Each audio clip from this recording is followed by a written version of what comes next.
আসসালামু আলাইকুম গাইস, আশা করি সকলে ভালো আছেন। তো আজকে একটা লং রাইড নিয়ে বের হয়েছি। আমাদের এখানে জিরাবো থেকে কাশিমপুর পর্যন্ত নদীর সাইড দিয়ে যে রাস্তা গেছে ওই রাস্তা দিয়ে আমরা রাইড করতে যাচ্ছি। আজকে আমরা আছি আমি, আবিদ ভাই আর হাসান ভাই। তো হাসান ভাই একটু সামনে আছে, সামনে যাওয়াকে ধরা লাগবে। তো সামনে যে হাসান ভাইকে রিসিভ করে নিলাম, ওই সামনে হাসান ভাই যাইতেছে।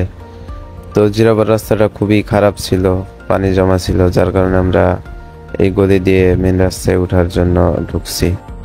তো কি আর বলবো, জিরাবা আসলে হাইওয়ে রাস্তাটা যে এত খারাপ, মানে ওইদিকে ফ্লাইওভারের কাজ শুরু করছে, যার কারণে রাস্তাটা অধিকাংশই ভাঙচুর করছে। একটা ওয়ে চলতেছে, যার কারণে জ্যামও লেগে থাকে সব সময়, প্লাস রাস্তাটাও ছোট, যার কারণে খুবই একটা খারাপ অবস্থা।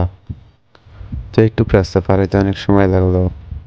তো অবশেষে ভাঙাচোরা রাস্তা পার হওয়ার পর এখন একটা ভালো রাস্তা পাইছি। তো এখন আর থামাথামি করে যাবো না, এমনিতেই আজকে অনেক লেট করে বের হয়েছি, তারপর অনেক দূরের রাস্তা। তো আজকে যেই নদীতে দিয়ে যাবো ওই নদীর নাম হলো তুরাগ নদী, টঙ্গী তুরাগ নদী। তো নদীর কাছে যাইতে এখন 1-1.5 কিলো রাস্তা।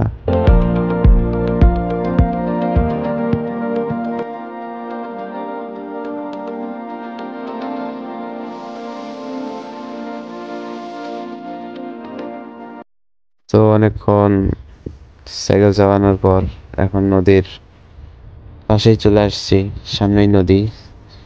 তো এখান থেকে আমাদের নদীর রাস্তাতে জার্নি শুরুতে যে রকম রাস্তা দেখলাম ভাঙাচোরা, না জানি ভিতরে কি অবস্থা। তো ভিতরে যাওয়া যাক, ভিডিও আপনারা। তো ওখানে অনেকক্ষণ সময় কাটানো হলো, এখন সামনে যাইতেছি। আরও নাকি অনেক দূরের রাস্তা, এখান থেকে কাশিমপুর যাইতে আরও প্রায় অনেক কিলো যাইতে হবে।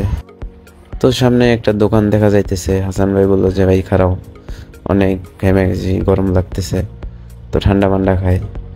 তো দোকানে এখানে দাঁড়ালাম, একটু ঠান্ডা মান্ডা খাইলাম 10-15